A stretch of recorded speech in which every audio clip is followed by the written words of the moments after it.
नमस्कार। आज के चार दोहे मैं आपको सुना रहा हूँ। अरुण के दोहे अरुण की डायरी से सुना रहा हूँ मैं चार दोहे। सत की दृष्टि दे रहे ये सारे दृष्टांत, खुद से उसको देखना दृष्टि के उपरांत। सत की दृष्टि दे रहे ये सारे दृष्टांत, खुद से उसको देखना दृष्टि के उपरांत। आध्यात्मिक संकल्पनाओं को समझाने में दृष्टांतों का काफी उपयोग है।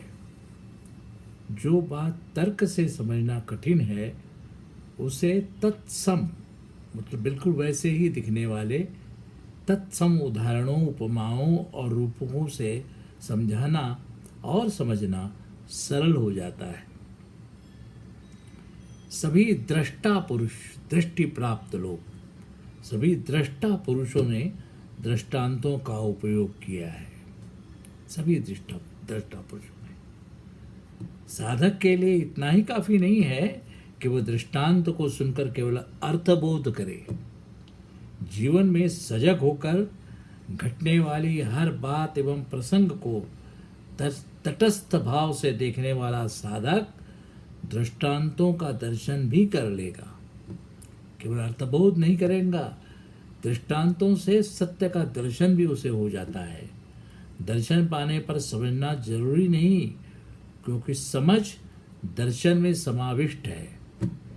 दर्शन होते ही समझ आ जाती है, परंतु समझने वाले को दृष्टि के उपरांत ही यानी दर्शन पा लेने पर ही समझ का सत्यापन, उसका वेरिफिकेशन हो सकेगा। अब दोहा नंबर 2।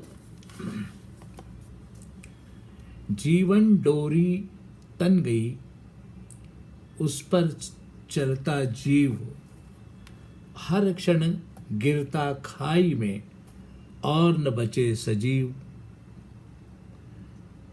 तनी हुई डोरी पर चलना एक कला है।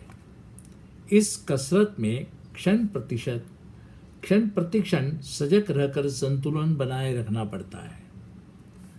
जीवन में भी क्षण प्रतिक्षण की यात्रा बड़ी ही सावधानी से करनी पड़ती है। क्षण प्रतिक्षण की यात्रा, हर क्षण स्मृति की खाई में गिरने का खतरा है।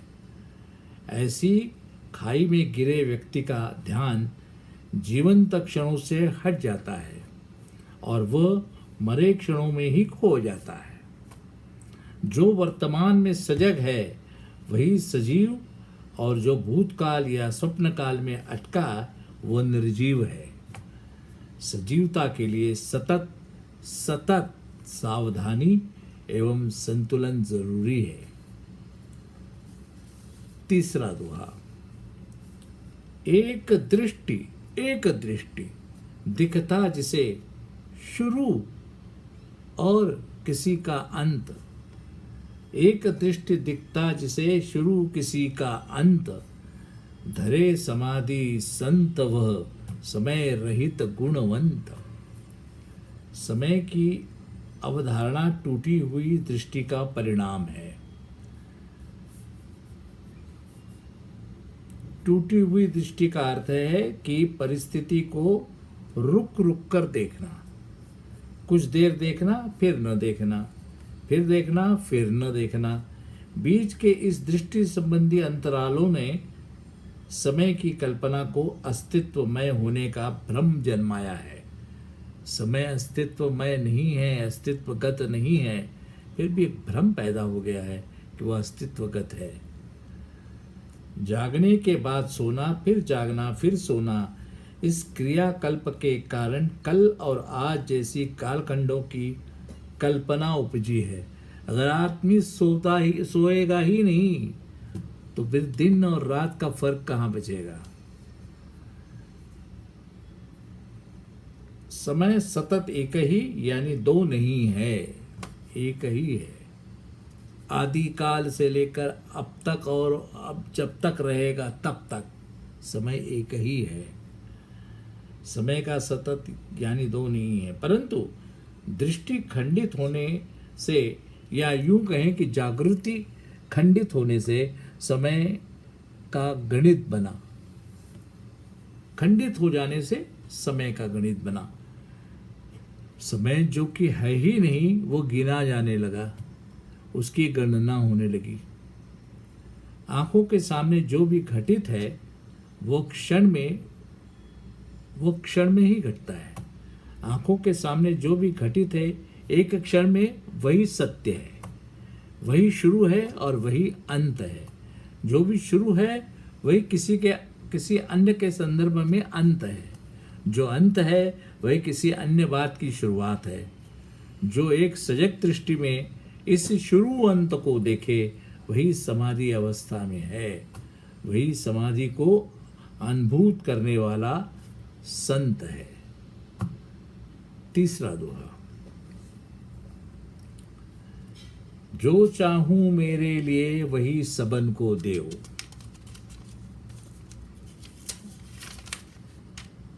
एक दो तीन, चौथा दोहा, जो चाहूं मेरे लिए वही सबन को देओ। मेरा मैं सब में बसे और मुझ में सब भर देओ। सृष्टि की समग्र अभिव्यक्ति में व्यक्ति का कुछ भी अस्तित्व नहीं है।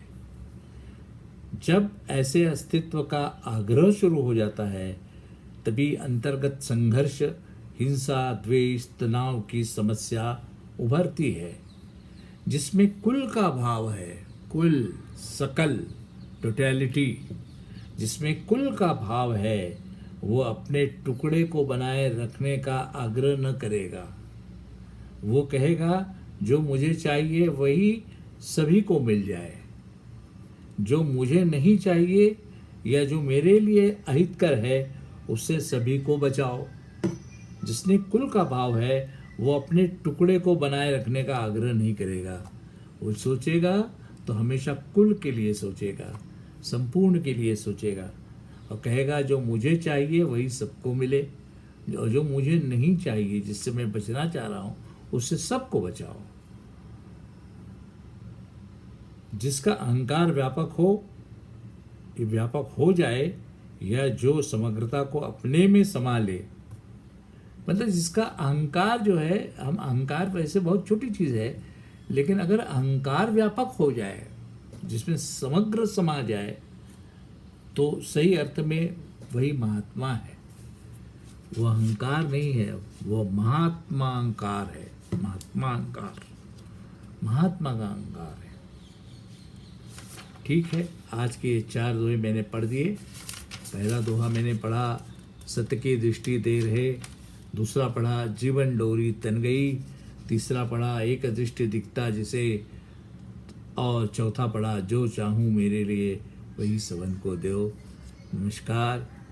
फिर अगले दिन अगले 4। धन्यवाद।